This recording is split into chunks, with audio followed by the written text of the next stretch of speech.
Darkness. You look better in darkness. Do we do the fucking... What do we got today? Future pop. Come on. My computer just doesn't want to work today. A bit of a Halloween theme. Yeah, is that like a spooky writing thing? Let's try that. Ooh, Coach Aaron in spooky writing. Ooh, that's creepy. Morning. I feel like we're on like a. That's done. Enough of that. Good morning. I feel Morning, like Joe. we're on a what do you call it? A news show. Yeah, it did sound like it. Welcome back to News of the AM with your hosts, Mike and Aaron. Morning, everybody. Welcome to another awesome episode of Q+A. If you have a question, please type it in the box or wherever and let us know, and we will get to it as soon as freaking possible. How are you this morning, Aaron? I am wonderful this morning. Wonderful. Woke up super early this morning, super pumped for the day ahead. Yeah, excellent. Yeah, how are you? I'm really good. I managed to do my Wednesday session with wifey at the gym, which I love. It's cool. Just good to spend time with her in that aspect because she's in a new program too. So it was cool to show a few new bits and pieces. What else? Yeah, I don't know, man. I'm feeling really good. Week's been excellent. Been a really good week. I've managed to take a lot of pressure off myself. I've been too hard on myself of late, but I guess that's just having higher standards and. But it's good. It's good. Feels good to have no more pressure and looking forward to this weekend, to getting up to the Central Coast and getting a walk in with all you guys and girls that I haven't seen for a very long time. It's going to be bloody awesome. Super exciting. Yeah, and what have you got now? 7 days till your wedding? 8 days until the wedding. Oh, exciting! Got my dress yesterday. Woohoo! Don't do it! Don't do it! No, don't do that to me. No, I'm joking. You got your dress, all good, fits well? Yes, super exciting. I had to shove it in my wardrobe and hide it. And I said to Drew, so by the way, you are not allowed in the cupboard. You need anything? That's awesome. You need to tell me. You just got to make sure now you don't eat too much food and do the old Bridezilla thing and have the buttons not fit on the day. Well, actually, I was thinking about this the other day. Isn't it really nice? This is a little bit of a plug here, but with my last fitting, not the one yesterday, the one previously, they actually said to me, okay, now you have to be very mindful of not putting on any weight, obviously, because they're taking it in and all that. And I actually turned around to her and I said, I actually don't have to worry about that. I know that my weight will be maintained. If anything, I might lose a little bit more. That's, I think, it's a good place to be. Yeah, and definitely. I couldn't imagine it's a great mindset about other women that are getting married and, having these dress fittings. And I thought, wow, that must be a really hard thing to kind of deal with if you, one, are a bit insecure about your weight, two, you have no idea what you're doing, and then you have this dress fitting and then they say to you, now you can't you can't gain any weight now at all. Yeah. That must be, if you don't know what you're doing, that must be really it's just big. You know?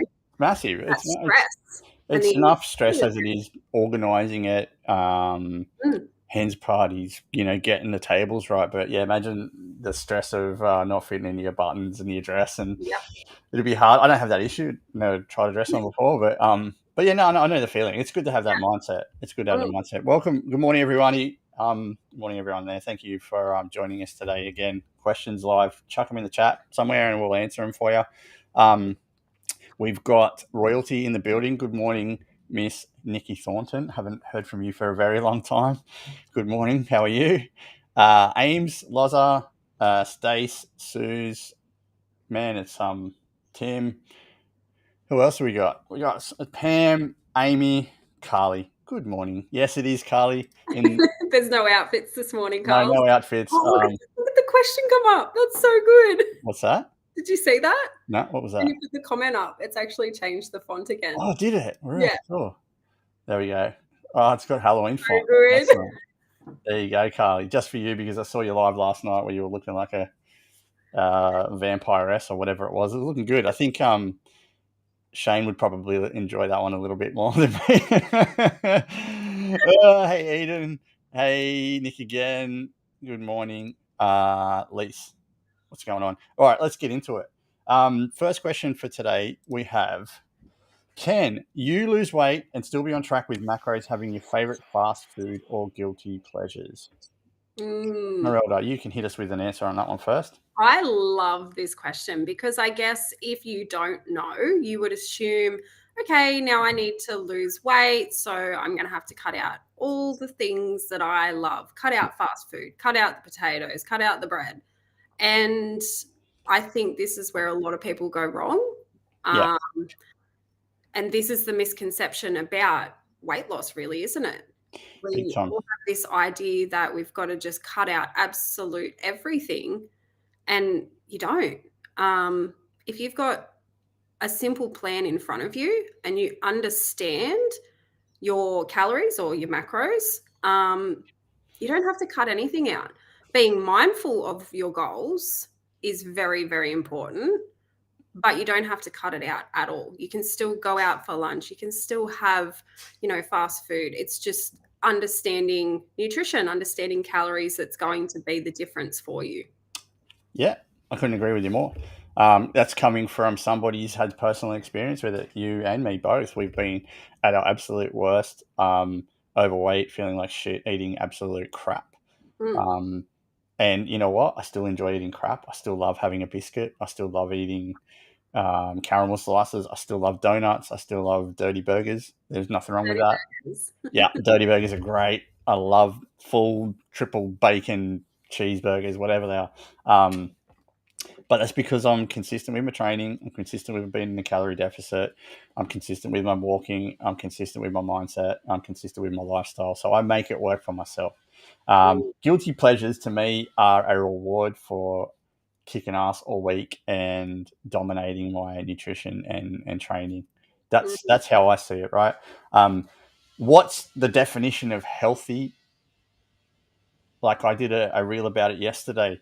I was criticized a few months back because I don't have a six-pack showing as a health coach. And it's like, well, why don't you? Well, I don't really want to have the discipline of getting into 6 to 8, 10% body fat at the moment. I don't see the point. I enjoy eating. So sustainable, is it? Like to have, a six-pack all year round, it's just not sustainable, and it's actually tough on you. It is sustainable, right? For people that have the right mindset and are able to get right down their calories to 1500, 1600, and hats off to people that can do that. I don't want to do that. Like I feel and I know I look healthy for myself. I've gone into a cut in the last 2 weeks because I just want to trim a little bit of fat off and feel a little bit better for myself. But that's for me. That's for me to judge me, not for anybody else out there. So, definition of healthy, right? I still eat donuts and cookies and can ride a bike for 200 Ks. Is that healthy? Yeah. In my eyes, it is. It might not be to everybody else. Isn't it? Yeah, some other people's definition of healthy is I've got my shirt off all the time and I've got a six-pack showing. That's fine if that's your definition. No problem at all. Yeah, Carly, I call my six-pack a stealth six-pack. It's there, but nobody can see it, right? But there is, like the question was, can you lose weight and still be on track with your macros of eating fast food? 100% you can, as long as you make sure that you are in a calorie deficit, as long as you can be. You walk, you train, you feel good, you look good. End of story. Moderation is the key to anything in life, right? If we overindulge ourselves on shit all the time, we're going to feel like shit. We're going to put on weight. But just be consistent. Be consistent and find out what your definition of healthy is. If your definition of healthy isn't a six-pack and it's having a little bit of chub around the waist and you can still go and do some mad shit on the weekends, go for it. No problem. Whatever makes you feel comfortable. Just whatever your definition of healthy is. Yeah, totally agree. Love that. All right, cool. Question number 2 is not working. Not working? Yeah, no, here we go. Carly's got to stop those little smart comments, man, because I'm going to lose my shit in a minute and just pee my pants. That was a great one. Tracks. Emo witch. Emo witch got the boy to Pound Town. Anyway, moving on. People keep saying muscle weighs more than fat. Is that true? Asking because my weight has gone up but looking similar. Okay, if I said to you what weighs more, a ton of feathers or a ton of bricks? They're both a ton. Correct. They both weigh the exact same. Muscle is more dense than fat. Okay. I don't have, but we'll get our little mate out. That's half a kilo of fat. Half a kilo of muscle is about the size of my fist. Okay. They weigh the fucking same, but muscle is more dense than fat. So the reason why we feel we're losing weight and we can see our muscles is because we're trimming all this down and we're having that show through. Okay, simple as that. It's not true. Muscle doesn't weigh more than fat. They're the exact same. They're just more dense. That's why we want you to build muscle while you're losing weight. So when you lose the weight, you feel good and the muscles come through and you're feeling lean and more tone. But when that does happen, we've got to be bracing ourselves for the fact that our weight will go up a little bit because we're building muscle. We're actually adding weight on, right? We're taking weight off, but we're adding weight on. So for me, asking because my weight has gone up but looking smaller, yeah, it's because you're building a solid foundation underneath your body. The density of muscle is coming through. It's taking up less space. So, when the fat goes away, your muscles are going to come through and you're getting a more compact physique. And that's why photos are so important, before and after photos, because there are times where even, my body composition started to change over a period of time. I'd lost a significant amount of weight and the scales stayed the same. They didn't necessarily go up, but they stayed the same. And that can be super disheartening when you have goals of weight loss. I still have a bit of weight that I want to lose, but having those photos to go, actually, now I can see the muscle definition coming through. Definitely. My body is changing, my waist is coming in, my quads are getting a bit more defined. They look a bit bigger. They're stronger. If I didn't have those photos, I'd be like, it's not working. I'm done. Yep.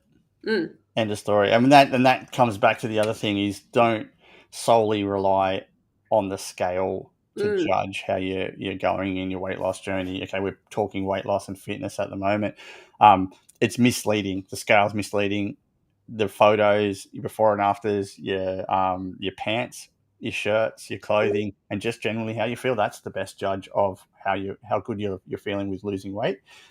If we're solely relying on the scale and we don't do a shit in the morning and we weigh ourselves and we're half a kilo heavier, it fucks us in the head, right? We have a day go, oh my God, I put on weight. You haven't been to the toilet, mate, or you had your period, or you've had a massive highly processed food meal and you got salt in your system and it's attracting all the water back in.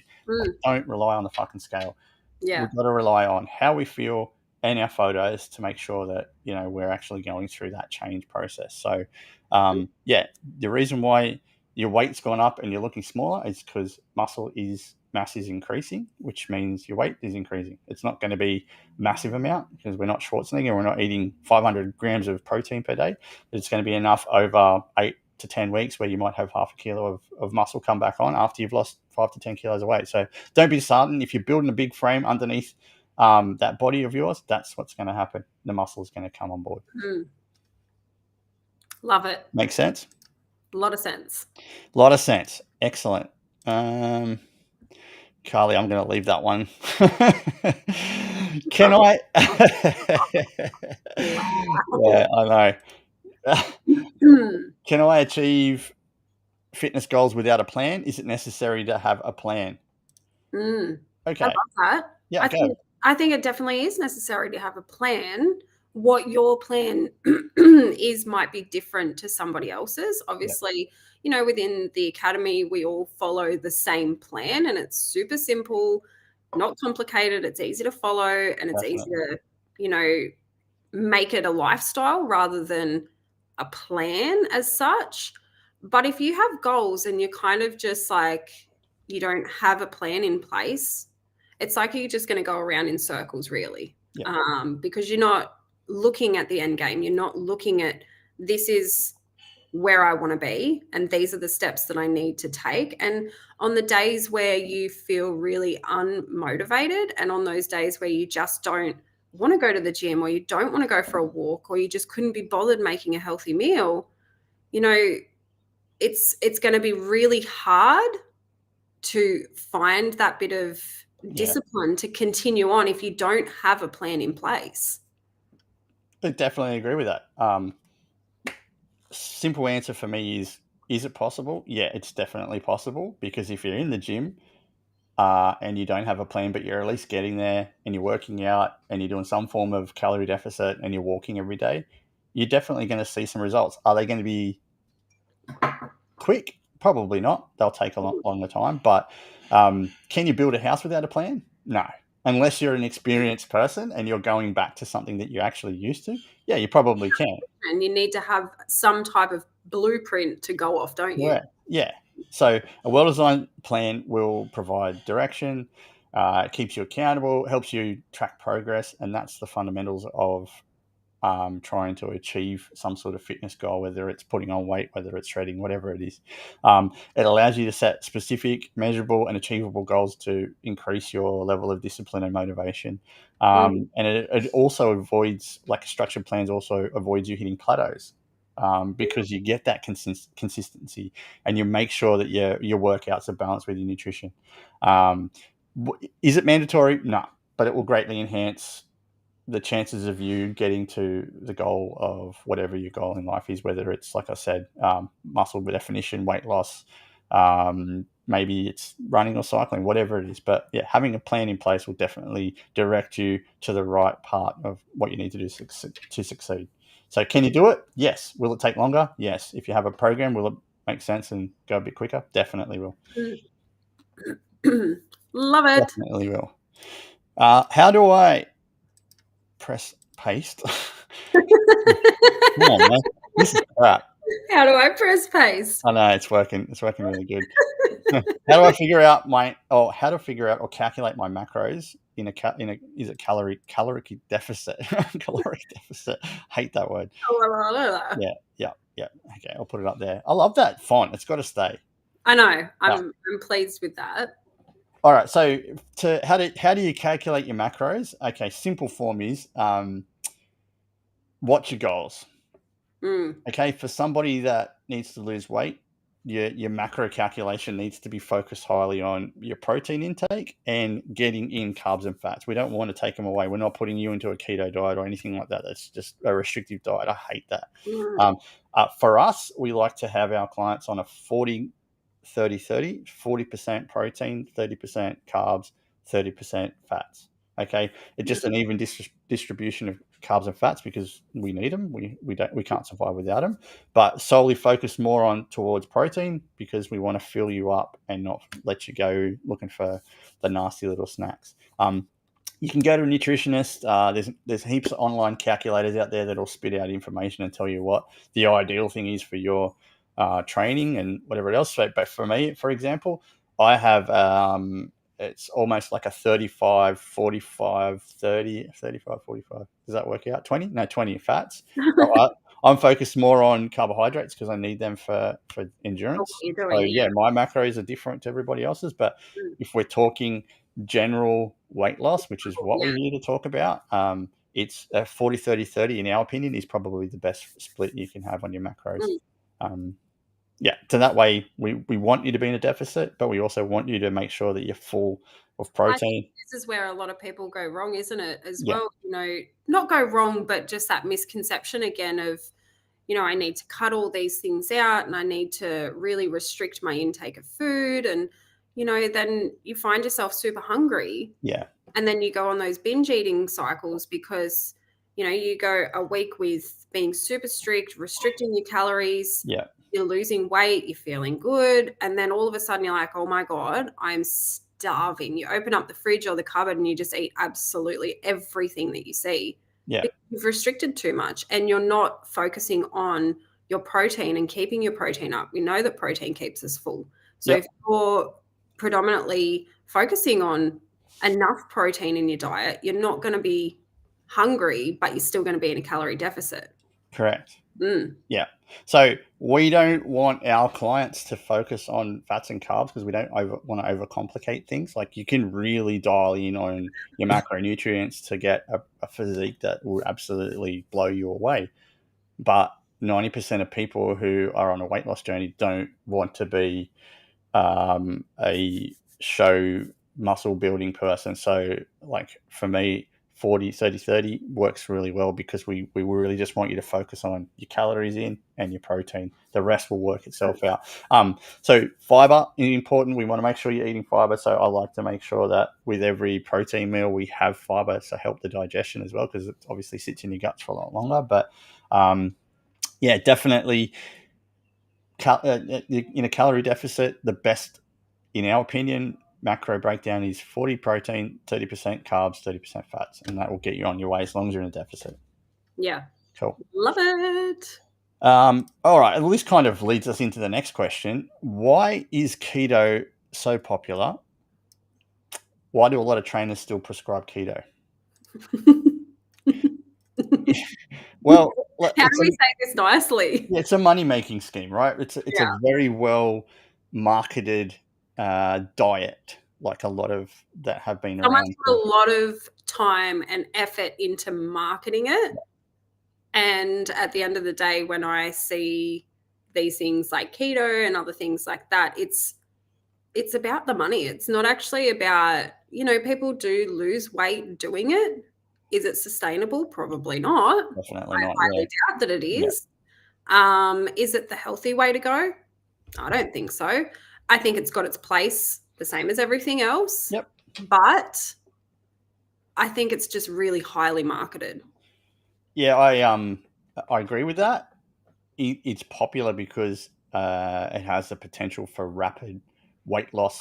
Yeah. Yeah, really quickly, because it forces the body into a state of ketosis where it burns fat for fuel because we're not giving it enough carbs, so it's like looking for fat.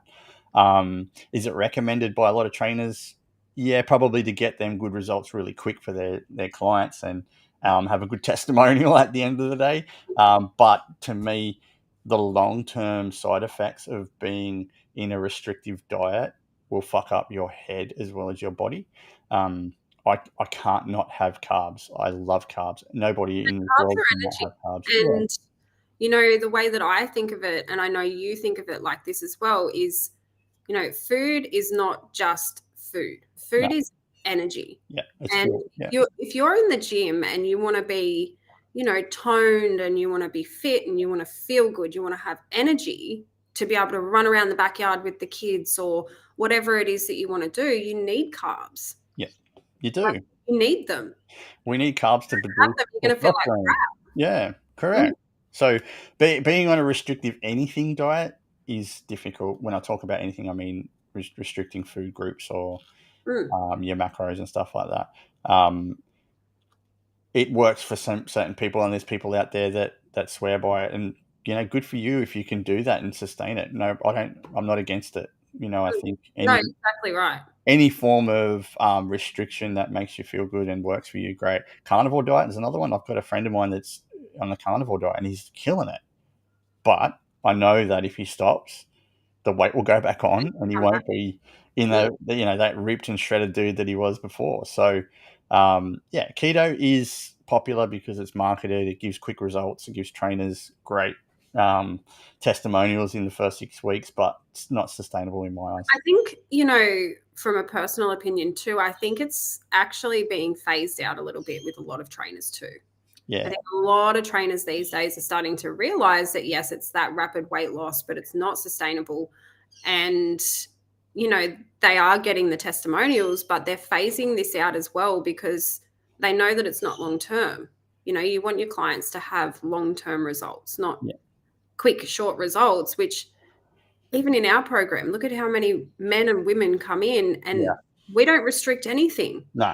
And look at the results that come in the first couple of weeks. Like, the challenge that we're doing, some of the results that have come out of this 21-day challenge is unbelievable. Yeah. But the thing that we've added is people aren't eating enough protein these days. That's the biggest problem in life. People think they are, but most people are eating no protein for breakfast. It's all carbs, sugars.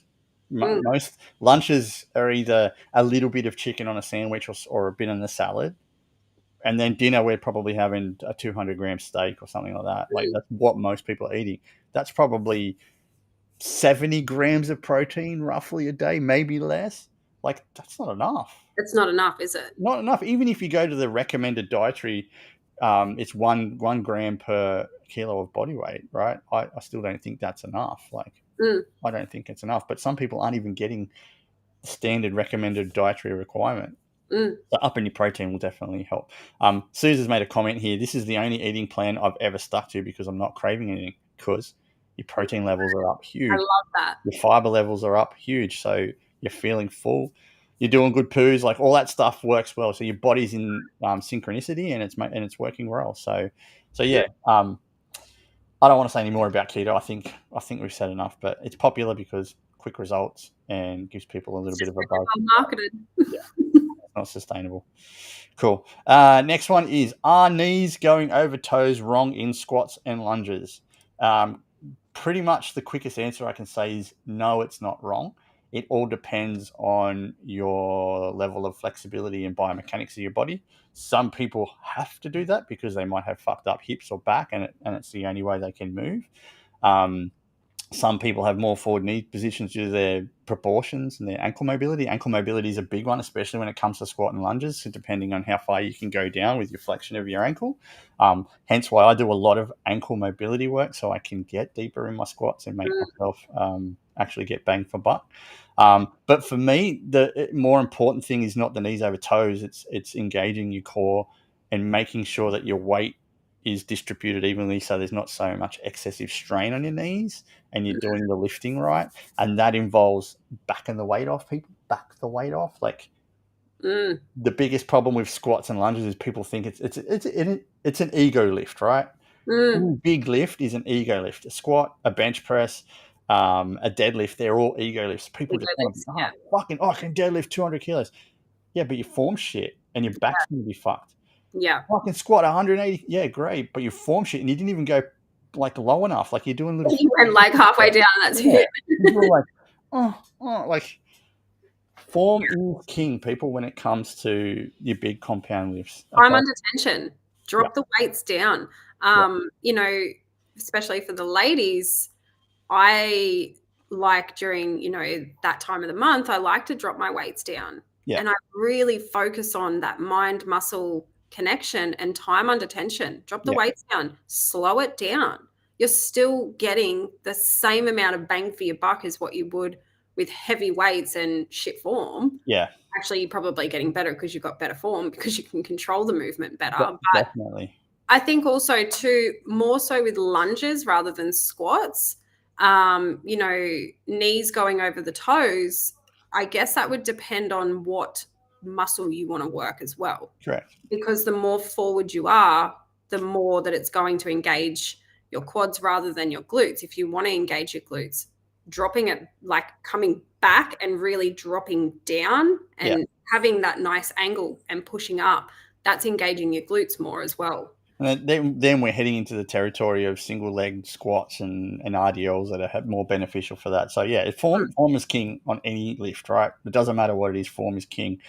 Back off your weights, people. Like, we're here to sustain long time progress. We don't want to be fucking killing ourselves in the first 8 weeks of our program. We want this to be a lifetime choice. So that means backing off the weights. I'll give you an example. I have not done a back squat in 6 months. I do single leg squats all the time, and I'm doing like 35, 45 kilos for single leg squats, which would be the equivalent of 80. I haven't gone over 100 for 12 months. I don't need it for me. Like, I don't. Yes, I would love bigger legs. Like, I'll go on record by saying that, okay? I don't have that problem of shorts being really tight. Like, I ordered a pair of tight shorts and they're just fucking flapping in the wind. So I don't have massive legs, but that's not it's not my body proportion, right?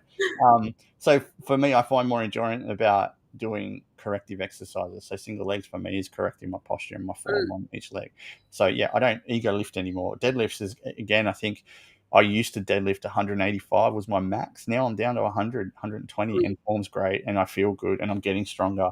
Like hack squat, I think 45 kilos was my PR today. 45 kilos, not on each side, like overall. And it still hurt, but that's because I went deep and I went slow and I focused on form. So is knees over toes wrong? No.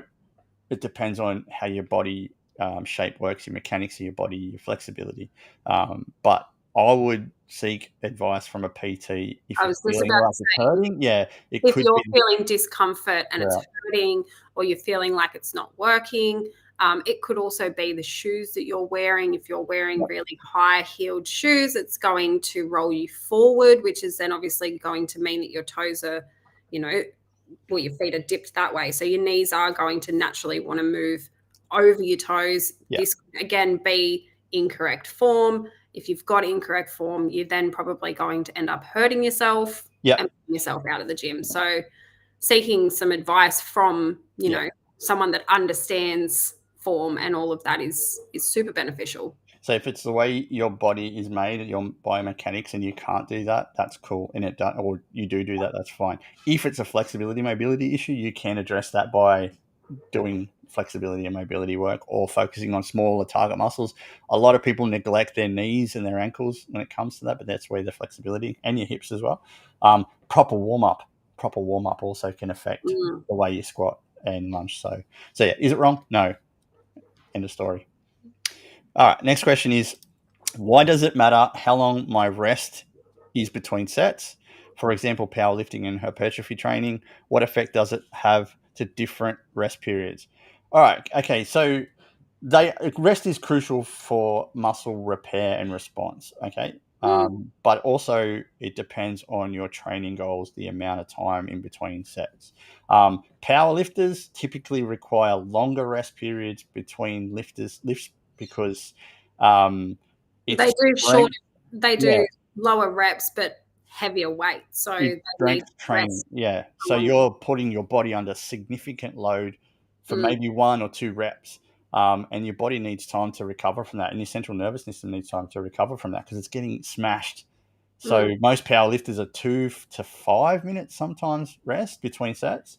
Hypertrophy training, which is muscle growth, it's not as long, maybe typically 30 seconds to 1.5 minutes, depending on the exercise or the amount of reps. So rest periods do affect the way your performance happens and your muscle growth. So your fatigue levels will increase if you don't rest properly.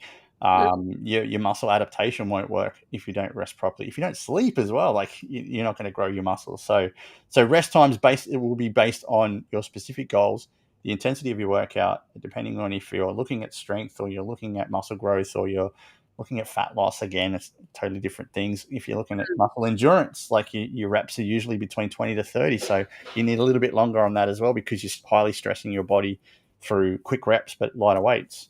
So this is why it's important to have a professional and a program in front of you. So within our program, what we do is we give you the exercises, we give you the whole workout, and we actually explain how much rest time in between, depending on what you're doing. Yeah, exactly right. Because like you said, it's different for, different types of exercises that you're doing. It depends what your goals are. So, rest is super important, but it's going to change depending on what you're doing. Correct. Yeah, absolutely correct. So yeah, rest is super important, not just between sets, but afterwards.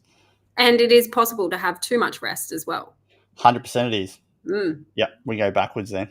Definitely go backwards. Renee's just popped up a question. What sort of warm down exercises would you suggest? All right, for me, the best. You love a foam roll, don't you? Yeah, definitely. But if we're talking about warm down exercises, like a nice walk on the treadmill is really good if you've done leg day. A swim in the pool is really good if we've done arms day as well, because we just want to keep that blood in the muscles. Yeah, definitely. Foam rolling is really good for post gym, relieving stress, ironing out some creases. Like I love foam rolling, and like you said, it's a great thing to do. Sometimes using those guns are good if but the most important thing with warm down is consistency, right? We're consistent about it. Stretching. Guys, if you're over 35, 40 years of age and you're not stretching every day, every second day, you're doing yourself a disservice for longevity. I love my 20 minutes of a night of stretching, and I do different type. Even yoga is one of the greatest forms of stretching you can do. That's a great warm down exercise as well. But yeah, I love just a warm down on the treadmill, but also like flexibility and mobility, exercises as well. They're a really good way to wind down. You're stretching, but you're also working on your flexibility and your mobility. I like that as well. Yep, totally agree. So yeah, just whatever you feel comfortable doing, Renee. It's a great question. If you've never done foam rolling before, there's heaps of YouTube videos out there you can watch. It's not something you can really be taught. Well, you can be if someone's with you and they've done it before. But yeah, just whatever's comfortable with you. Sometimes it's just a walk is enough, a brisk walk, or just to warm the muscles down. So in my eyes, it's foam rolling, stretching, nice swim, or like even walking in the water at the beach to me is like just great. Yeah. Absolutely great. Can exercising too much be a bad thing? Yes. What is too much though? Okay, 7 days a week. Yeah. Yeah, that is a bad thing. Yeah. Yeah. Yeah.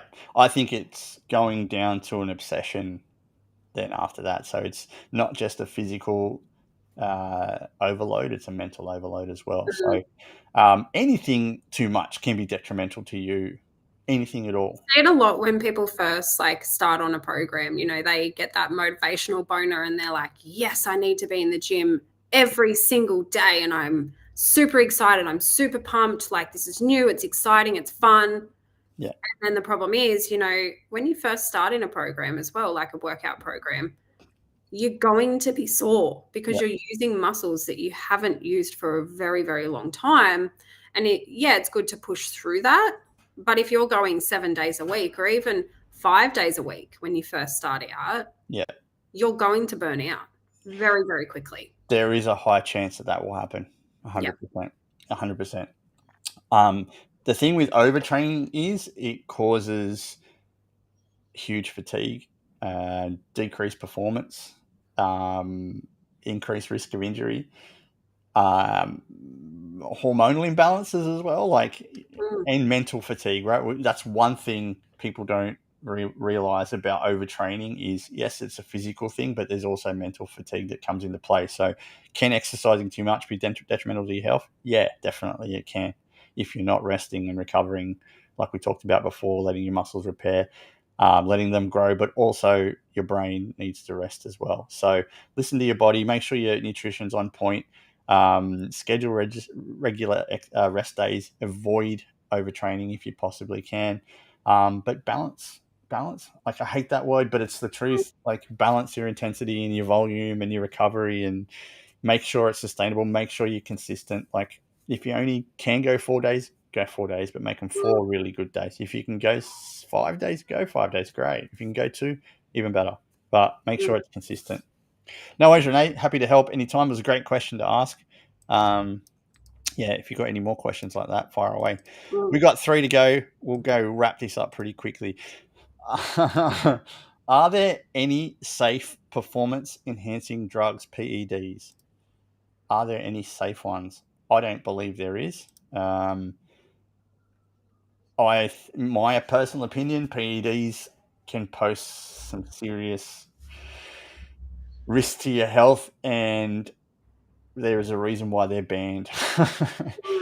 Okay, there's a reason why they're banned. They're synthetic stuff that's made to enhance something for a short amount of time, and then there's ramifications afterwards, whether it's in the sport itself or physically and mentally yourself. Most of them are made in the laboratory, are supervised. They're illegal for a reason. Again, like there isn't any safe one in my eyes. Okay, there is safe supplements. I was just about to talk about that. Yeah, performance enhancing drugs is totally different to supplements. Yeah, I think there's some really good supplements out there. There's great supplements. There's things like creatine. Creatine is super beneficial, but the performance enhancing drugs, I think that kind of explains it in the name, really, isn't it? performance enhancing drugs. Like it's a drug, you know, it's not going to be, again, it's personal opinion. I don't think that it's going to be safe. You know, you hear a lot of horror stories coming out from bodybuilders and, you know, people that get up on stage and they use these performance enhancing drugs and they have, like, you know, there's death, there's heart failure, there's all these side effects that happen, and it comes back to these drugs that they're using. Yeah. There is one drug that doctors will not prescribe you, but I'm happy to prescribe you. You can call me Dr. Mike. Hard fucking work. I was waiting for it. I was like, where are we going here? Hard work. I'll write you a prescription tomorrow for hard work. And if you get hard work in your system, you are consistent every day, you're persistent, you do the right thing, you look after yourself, you rest when you need to, you do the reps, you'll get the gains. Okay. There is no substitute for hard work. End of story. Natural, sustainable ways of doing things is the best way forward.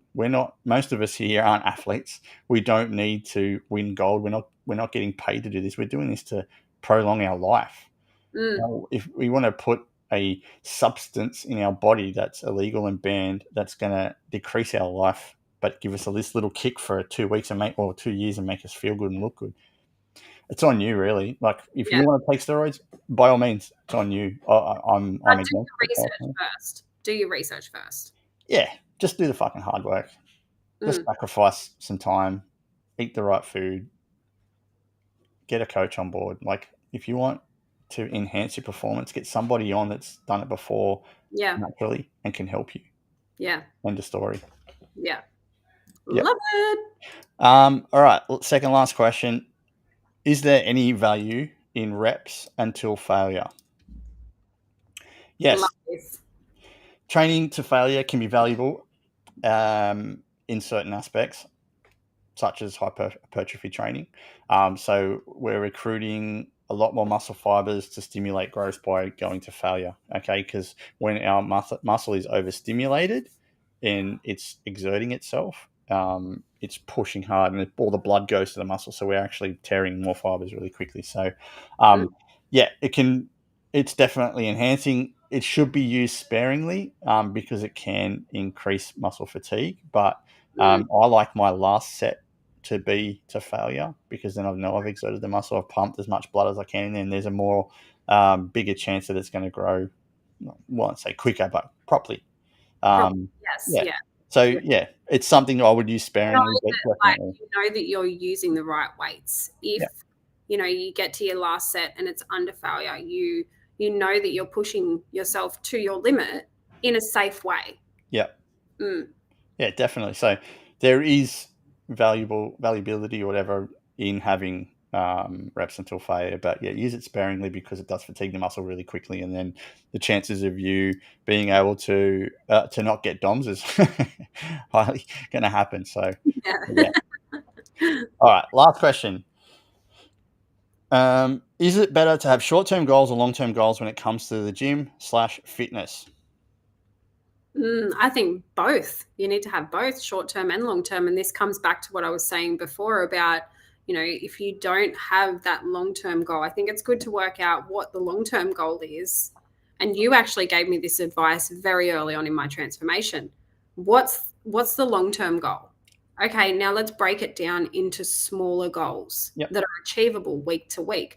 Don't just look at the end game. Look at, okay, this week I need to do this, this, and this. I need to go to the gym 3 days this week. I need my nutrition to be 80% on point. That's what I need to do this week. That's achievable. Instead of being like, I need to lose 50 kilos in 6 months, that's overwhelming. That's you look at that and go, I'm never going to get to that. I'm never going to get to that. Break it down into the smaller goals, short-term goals, and it becomes easier. And then you're not focused on the end game. So your short-term goals, or your little rocks, as I like to call them, they give you that endorphin rush sense of achievement, because you immediately get results. And what does that do?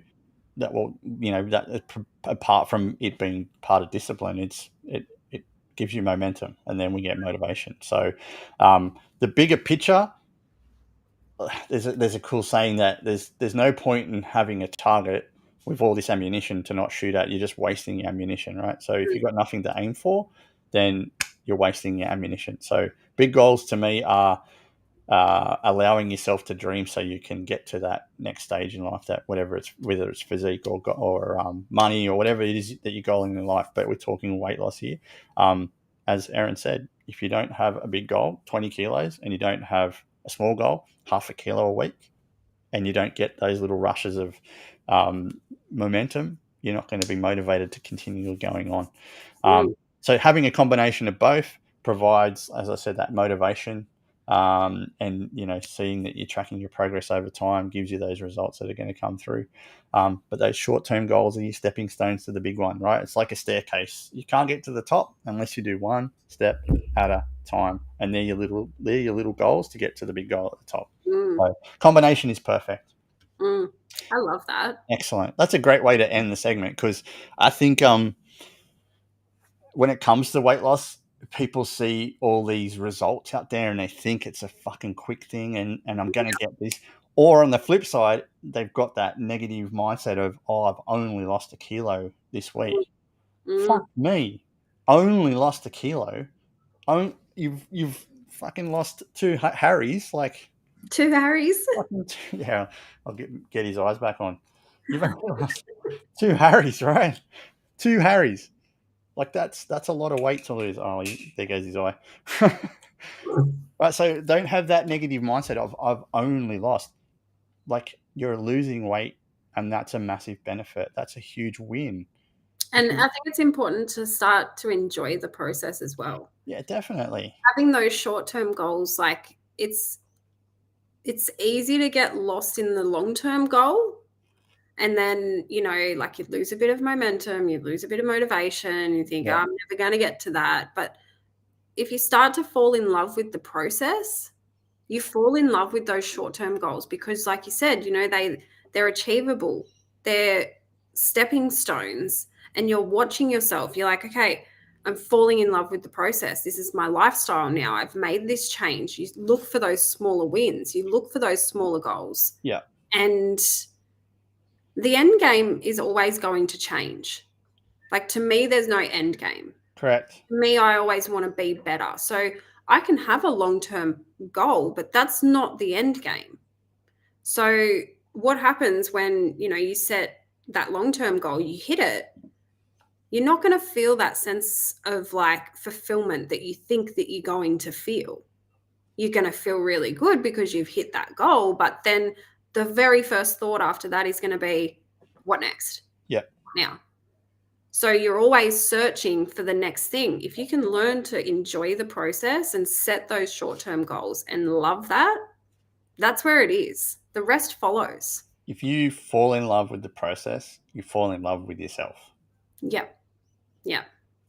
And then anything's achievable. If you have absolute belief in who you are and what you want to do, and you have those long-term goals and you allow yourself to dream, that's a big thing, right? You give yourself permission to have big goals. People think, there's no point in having a big goal. I'll never achieve it. No, you won't if you got that attitude. Allow yourself to dream. If you allow yourself to dream and you give yourself a big goal and you break it down into small steps and you love the process, you will love yourself more. And then self-belief will kick into play. Self-love will come in. That's what I was going to say. Throughout that process of those short-term goals, you start to believe in yourself. You build that self-confidence. You build that self-belief and that happiness within inside you. Yeah, it's amazing. We could go super. I believe in who I am, and I absolutely love who I am. But that comes down to me enjoying the shit bits that happen every single day, the small parts of the process, doing the things you hate doing, but doing them like you love them. Because they make you feel good. Yep. And there's a goal at the end, which is weight loss, which is muscle building, which is endurance sports, which is whatever, money, which is buying a house, which is falling in love, which is blah, blah, blah, blah, blah. We could go on and on, but if you fall in love with the process, you'll fall in love with yourself. End of story. I'm going to leave it on that. I'm going to drop the mic again. Xanth, last word from Xanth, the Oracle Queen. 100%. The process is amazing. Once it embeds in you. Once it embeds in you. Cannot end on a better note. All right, guys and girls, thank you for joining us today. I appreciate you coming on, and the questions live were really good. Great work today. I hope we provided some sort of value for you. That's what we're here for. To the challenges, if you're watching, you've got 4 days left to kick ass and see how you can. So quick. Yeah, it definitely did. The goal for you guys is decide if you want to continue on, or if you feel confident in doing it yourself, great, but make sure that you've got a plan in place for the future. We'll talk about that more towards the end of the week. Yeah, definitely. But good luck to all the challenges, and yeah, reach out if you've got any more questions and let us know. It'd be awesome. See you guys. Bye. Bye.